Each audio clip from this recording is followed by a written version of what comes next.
Sugatan ang 11 pasahero matapos tumagilid ang sinasakyan nilang jeep sa San Mateo, Rizal. Agad namang tumakas ang driver ng jeep matapos ang aksidente.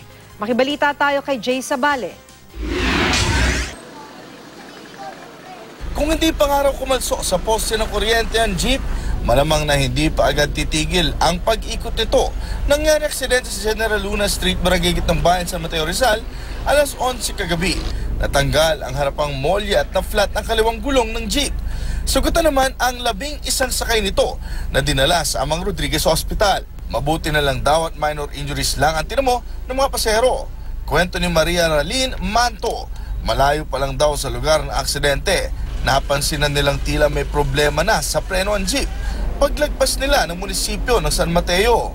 Pag-overtake niya, hindi na po niya nakontrol yung manubela. Sumigaw na kami, sabi namin sa kanya, "Ala kuya," ganyan. Tapos, ayun po, tumama na po kami dun sa may poste. Biglang umikot yung jeep. Tapos yun, bigla po umusok yung jeep. Hindi raw ito ang unang pagkakataon na nagkaroon ng aksidente sa lugar. Sana nga magkaroon tayo ng ordinansa rito na mga drivers o yung mga operators ng jeep.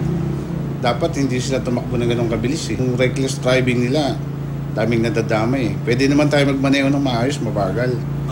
So kung may ordinansa siguro dito na ganon, so may speed limit tayo, may iwasan yung ganyang aksidente.